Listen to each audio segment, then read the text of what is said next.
আমাদের আজকের সংবাদ সম্মেলনের যে মূল তিনটি বিষয়, প্রথম বিষয়টি ছিল গতকালকে দৈনিক মানবজমিন থেকে একটি বিভ্রান্তিকর এবং উদ্দেশ্যমূলক সংবাদ প্রচার করা হয়েছিল। আমরা আপনাদের মাধ্যমে সেই উদ্দেশ্যমূলক বিভ্রান্তিকর সংবাদের প্রতিবাদ জানাচ্ছি। আমাদের কাছে সেই মানবজমিনের উদ্দেশ্যে যে প্রতিবাদ লিপি, লিখিত প্রতিবাদ লিপি রয়েছে, আমরা সেটি আপনাদের কাছে দিয়ে দেব, সেটি পাঠ করে শোনানো হয়েছে। দ্বিতীয়, আমাদের যে পরিমার্জিত 8 দফা, যেই 8 দফা আমরা ঢাকা বিশ্ববিদ্যালয়ের এই সায়েন্স লাইব্রেরি, বিজ্ঞান লাইব্রেরি, বিভিন্ন হল সহ বিভিন্ন বিশ্ববিদ্যালয় কলেজের শিক্ষার্থীদের সাথে আলাপ আলোচনা করে মত বিনিময় করে আমরা এটি পরিমার্জিত করেছি। সেই 8 দফা আপনাদের মাধ্যমে শিক্ষার্থীদের কাছে এবং দেশের মানুষের কাছে উত্থাপন করা। শিক্ষার্থীদের দীর্ঘদিনের প্রাণের দাবি এই 8 দফা, এবং এই 8 দফাটি প্রস্তুত করা হয়েছে এটি বিভিন্ন বিশ্ববিদ্যালয়, কলেজে এবং সমগ্র দেশে বিলি করার জন্য, প্রচার করার জন্য। তৃতীয়ত, আমরা আজকে আমাদের পরবর্তী কর্মসূচি ঘোষণা করব।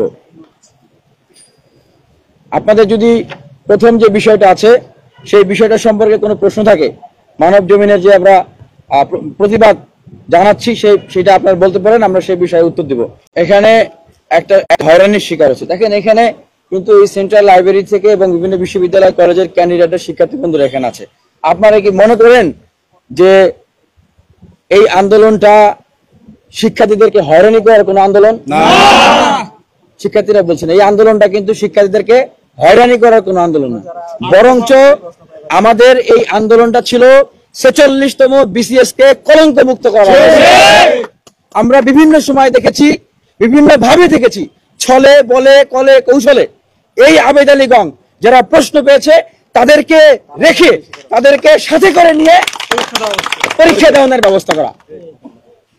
আমাদের পক্ষ থেকে এখন পিএসসির উদ্দেশ্যে প্রশ্ন এবং সরকারের উদ্দেশ্যে প্রশ্ন যে আবেদ আলী গংদের হাত কত শক্তিশালী, আবেদ আলী গংদের কত টাকা, যে তাদেরকে টিকানোর জন্য আপনারা আরো 11,000 টিকালেন।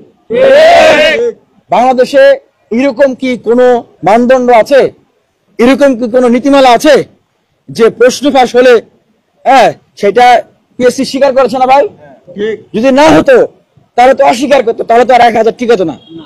তাহলে সেই জায়গাটায় তারা তাদেরকে বহিষ্কার না করে তাদেরকে শাস্তির আওতায় না নিয়ে এসে আরো 11,000 টিকালো।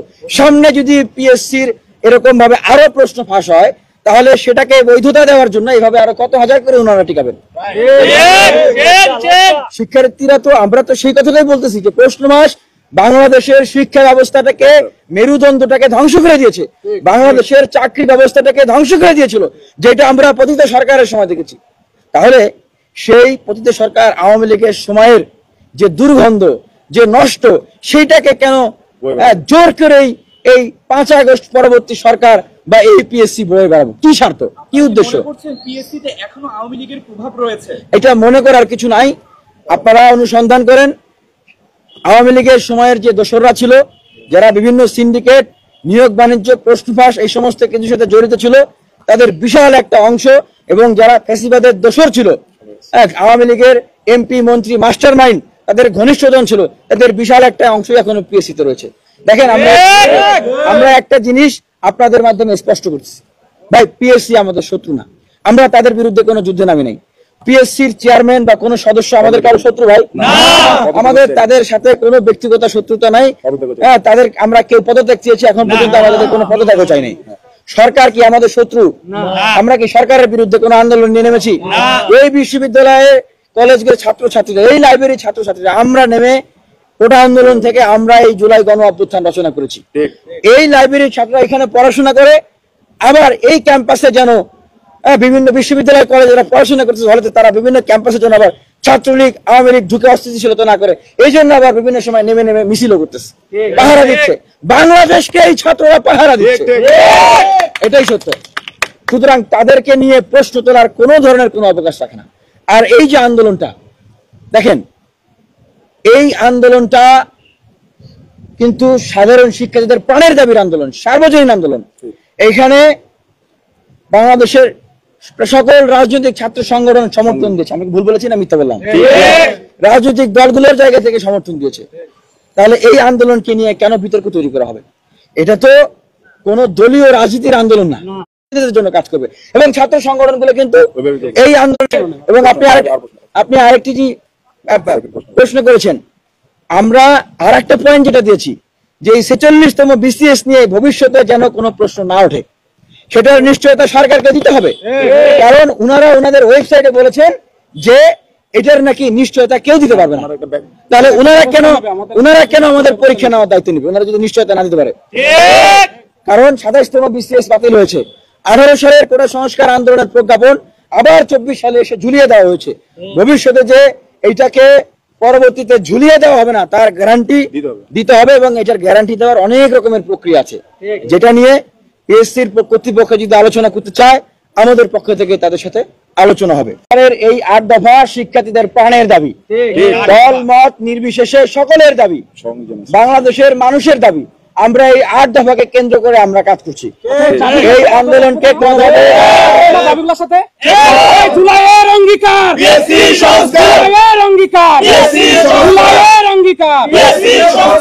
এই 8 দফার দাবি আদায়কে কেন্দ্র করে কোন ধরনের কোন ষড়যন্ত্র চক্রান্ত যদি করার চেষ্টা করা হয়, যেটা আমরা লক্ষ্য করছি ছাত্র সমাজের জায়গা থেকে, সেটাকে আমরা রুখে দেব। এই ছাত্ররা আন্দোলন করে বাংলাদেশের সবচেয়ে মাফিয়াকে দেশছাড়া করেছে। সুতরাং কোন কালো টাকা এবং পেশি শক্তির সিন্ডিকেট, কোন প্রশ্নবাসের সিন্ডিকেট আমাদেরকে বিতর্কিত করবে, আমরা শিক্ষার্থীরা আমরা আবারও দেখিয়ে দিব সমগ্র বাংলাদেশের শিক্ষার্থীদের মাঝে এখনো জুলাই অভ্যুত্থানের সেই স্পিরিট, সেই চেতনা অক্ষত রয়েছে। আপনারা দেখেছেন আমাদের এই আন্দোলনের সাথে বিভিন্ন বিশ্ববিদ্যালয়ের শিক্ষার্থীরা, কলেজের শিক্ষার্থীরা তারা একাত্মতা পোষণ করে আন্দোলন করেছে। আমরা তাদেরকে ধন্যবাদ জানাই, এবং এই দাবিগুলো বাস্তবায়ন করার জন্য আগামী দিনেও আমরা তাদেরকে এই আন্দোলনের সাথে থাকার আহ্বান জানাই। আমরা কর্মসূচি ঘোষণা করছি, যেহেতু সামনে 1 মে বন্ধ রয়েছে এবং শুক্র শনিবার সরকারের ছুটি রয়েছে, সেই জায়গা থেকে আমরা আজকে 29 মে মঙ্গলবার থেকে 29 এপ্রিল মঙ্গলবার থেকে 6 মে মঙ্গলবার পর্যন্ত আমরা আলটিমেটাম দিচ্ছি। এই 1 সপ্তাহের ভিতরে আমাদের এই যে এখানে 8 দফার যে রয়েছে সেই 8 দফাকে বাস্তবায়ন করতে হবে।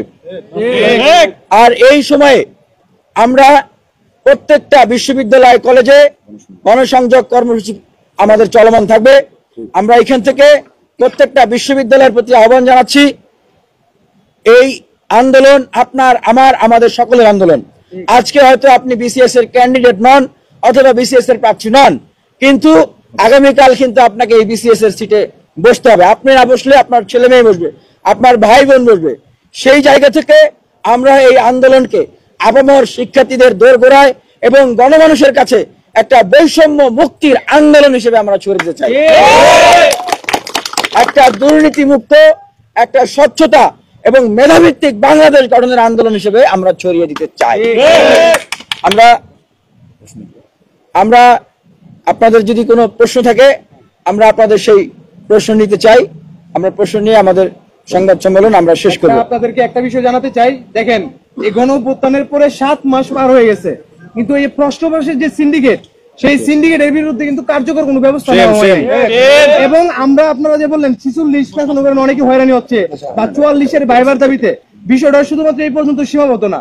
পুরো পিএসসি তে যে সংস্কার, সেই সংস্কারের লক্ষ্যেই সারা বাংলাদেশের ছাত্র সমাজ কিন্তু আজকে এখানে মাঠে নেমেছে। কিন্তু একটি মানব জমিনের কোন সাংবাদিক তিনি বলেছেন যে 8-10 জন 12 জনের এটা আন্দোলন ছিল, কিন্তু এটা কিন্তু 8-10 জন 12 জনের আন্দোলন ছিল না, এটা সারা বাংলাদেশের শিক্ষার্থীদের কিন্তু একটা যৌক্তিক দাবি, এটা প্রাণের দাবি। আচ্ছা, এখানে একটা টেকনিক্যাল পয়েন্ট আছে, এখানে একটা টেকনিক্যাল পয়েন্ট আছে যে আমরা 8 দফার বাস্তবায়ন, আমরা 8 দফার বাস্তবায়ন এই যে 1 সপ্তাহ, এই 1 সপ্তাহের ভিতরে প্রত্যেকটা 8 দফার বাস্তবায়ন সম্ভব না, কিন্তু এইখানে এই 8 দফার প্রায় সবগুলোকেই আইন সংশোধন করে আইন করা সম্ভব। আমরা যখনই এই দাবিগুলো নিয়ে যাই তখন আমাদেরকে হাইকোর্ট দেখানো হয়, সুপ্রিম কোর্ট দেখানো হয়, আইনি জটিলতার কথা বলা হয়, বিভিন্ন কিছু বোঝানো হয় এবং সেই আইনগুলো বিধিমালাগুলো ওনারা সংশোধন করে না। এখানে পিএসসি, জনপ্রশাসন মন্ত্রণালয় তাদের যে জায়গাগুলো আছে তাদের কাছে আমাদের এই দাবিগুলো তারা এই আগামী মঙ্গলবারের ভিতরে শিক্ষার্থীদের সাথে, শিক্ষার্থী প্রতিনিধি আমরা এখান থেকে সিলেক্ট করে দিব, তাদের সাথে আলোচনার প্রেক্ষিতে এই 8 দফার যেগুলো বাস্তবায়ন এই 7 দিনের ভিতরেই সম্ভব বাস্তবায়ন হবে, আর যেগুলো বাস্তবায়ন সম্ভব না, মধ্যমেয়াদী বা দীর্ঘমেয়াদী, সেগুলোর আইনগুলোকে আমরা বাস্তবায়ন চাই। এবং প্রশ্ন ফাঁস যেন না হয় সেটার বিষয়ে আমরা বাস্তবিক পদক্ষেপ চাই এবং আমাদের পক্ষ প্রিলিমিনারি লিখিত ও মৌখিক পরীক্ষার নাম্বার প্রকাশ করা এবং লিখিত পরীক্ষার ন্যূনতম 2 মাস আগে রুটিন ঘোষণা করতে হবে। দফা 2, ভেরিফিকেশন হয়রানি লাঘবের ব্যবস্থা করতে হবে। চূড়ান্ত ফলাফলের আগে প্রাক যাচাই প্রক্রিয়ার পরিকল্পনা থেকে পিএসসি কে সরে আসতে হবে। পিএসসি কর্তৃক চূড়ান্ত সুপারিশ গ্যাজেট আটকানো যাবে না। যদি কোনো প্রার্থীর কাছে প্রকাশ করতে হবে এবং গ্যাজেট আটকানোর বিরুদ্ধে তাকে অভিযোগ জানানোর সুযোগ করে দিতে হবে। দফা 3, নন ক্যাডার বিধি 2023 সংশোধন অথবা প্রয়োজন সাপেক্ষে বাতিল করে বিসিএস মৌখিক পরীক্ষায় উত্তীর্ণ সকলের চাকরির বন্দোবস্ত করতে হবে। দফা 4 আমাদের 3টা অনুচ্ছেদ আছে, আমি ক খ গ করে বলবো। দফা 4টা হলো 46তম বিসিএস লিখিত পরীক্ষার পূর্বে, যেহেতু আপনারা জানেন আমাদের পরীক্ষাটা আপাতত স্থগিত হয়েছে, এর মধ্যে প্রথম অনুচ্ছেদ যেটা ক, প্রশ্ন ফাঁসে জড়িতদের বহিষ্কার এবং শাস্তির ব্যবস্থা করতে হবে। আমরা কোনো মতেই আমাদের সাথে প্রশ্ন ফাঁসে জড়িত যারা আছেন তাদের সাথে আমরা এই পরীক্ষায় আমি নাও বসে আমার কোনো সমস্যা নেই, আমি ভবিষ্যতে 46তম বিসিএস বাতিলের কোনো সম্ভাবনা তৈরি হবে না এই মর্মে নিশ্চয়তা দিতে হবে। গ, আগামী জুন মাসের মধ্যে 44তম বিসিএস যেটার ভাইবা এখন পেন্ডিং আছে সেটার চূড়ান্ত ফলাফল প্রকাশ করে জুলাই মাসে সুবিধাজনক সময়ে 46তম বিসিএস এর লিখিত পরীক্ষা আয়োজন করতে হবে।